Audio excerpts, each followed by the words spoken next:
They are officially stupid. I don't know. The Republican National Congressional Committee, okay, the RNCC. This is the group, it's part of the RNC or affiliated with the RNC, and they raise money for and do things for Republican members of the House of Representatives. They don't understand money. Now, if I were to say this about the Senate, it wouldn't be quite so important. If I was to say this about the President of the United States, it frankly wouldn't be quite so important. If I was to say this about the Democrats in the Senate right now, or in the House rather, because they're not in power, it wouldn't be quite so important. If I were to say this about NPR, CNN, MSNBC, well, actually probably not MSNBC, NBC, ABC, CBS, all the rest of them, well, it would be sort of important because they influence public opinion, but we're talking about the Republicans in the House of Representatives don't understand money. Now, why is that a big deal? And how do I know that they don't understand money? First of all, it's a big deal because the Constitution, in fact, I'll find the exact place in it. It's Article 1, Section 8. The Constitution gives only one part of only one branch of government the power to initiate the process of taxing, spending, or borrowing. Well, really taxing and spending. I mean, everything else obviously flows out of that. You either pay bills or you borrow to pay bills. But Article 1, Section 8, Sentence 1, the Congress shall have the power to collect taxes, duties, imposts, and excises. And by Congress, they mean the House of Representatives here. It's not the Senate. It has to start in the Congress, in the House of Representatives. Shall have the power to lay and collect taxes, duties, imposts, and excises, to pay the debts and provide for the common defense and general welfare of the United States, to borrow money on the credit of the United States, and then it goes on to things like regulate commerce with foreign nations, etc.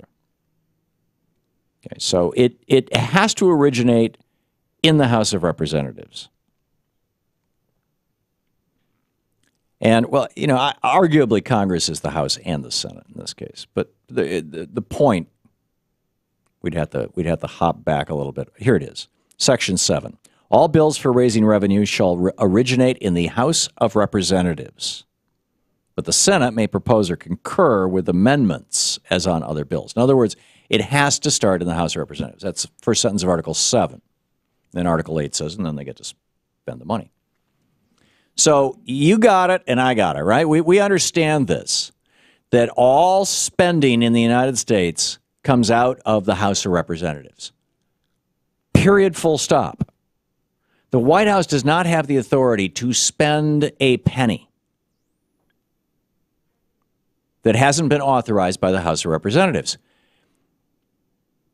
It's sort of like, well, I'll give you an example out of my own life.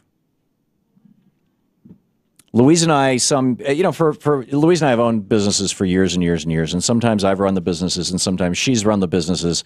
And one of the things that I've learned over the years is that when it comes to detail stuff like bookkeeping, I am really bad at it and she's really good at it.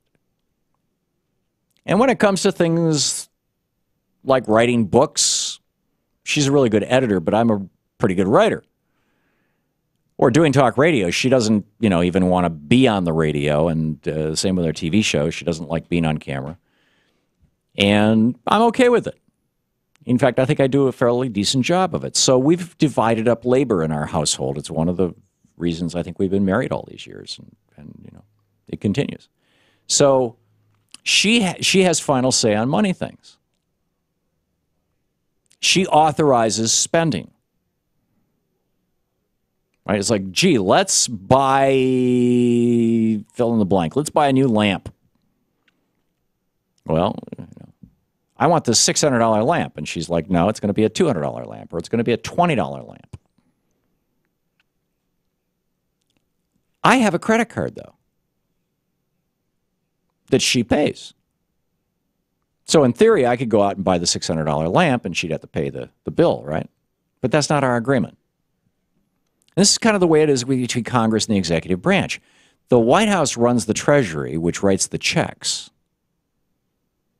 But the money comes from Congress because Congress raises that money in taxes. And the authorization for the payment comes from Congress because Congress has to authorize all the expenditures. You got this? So the president literally does not have the power to spend money.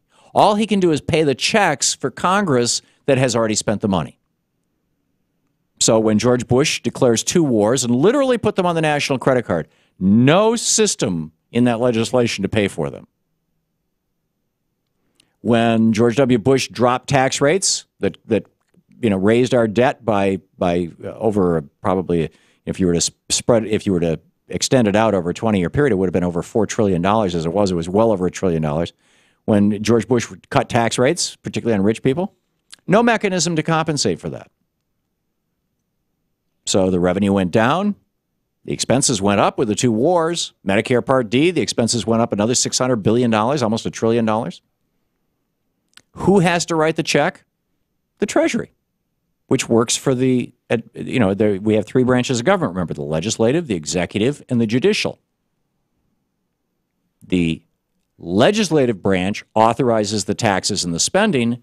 The executive branch coins the money and pays the checks, but they don't do spending. So here comes this ad from the National Republican Congressional Committee that says it's got a picture of a ocean liner that is sinking in the water with this giant platinum coin on the back of it with a picture of Obama on it. And it says, liberals want Obama to mint a $1 trillion platinum coin to pay for his spending. The amount of platinum needed to mint a coin worth $1 trillion would sink the Titanic. Now, just consider for a minute the reality of this.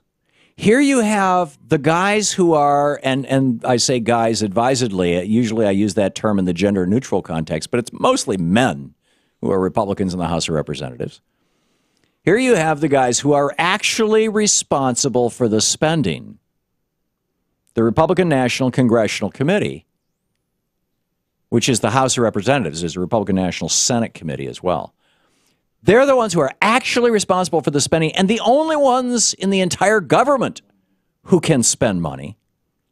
And they're running an advertisement saying to all of us that they are idiots, that they don't understand how government works. The government that fewer than 50%, but still a lot of Americans voted to put them into place. Liberals want Obama to mint a $1 trillion platinum coin to pay for his spending. No, sorry. It's to pay for your spending, to pay for the spending of the House of Representatives. It's the only body. Read the Constitution. This is not rocket science. It's the only body that can legally spend money. Now, 2 things amaze me about this. One, that the Republicans would actually run an ad pointing out that they are idiots and they don't understand how their own branch of government works, that the Republicans in the House of Representatives would do that. The second is that every news media in every news channel in America is not, at the moment that we're speaking, falling down laughing hysterically. I mean, why is it that ABC, CBS, NBC, CNN, why are they not interviewing Republicans saying, what did you miss in 4th grade civics? I don't get it. Why has nobody asked a Republican member of Congress that question?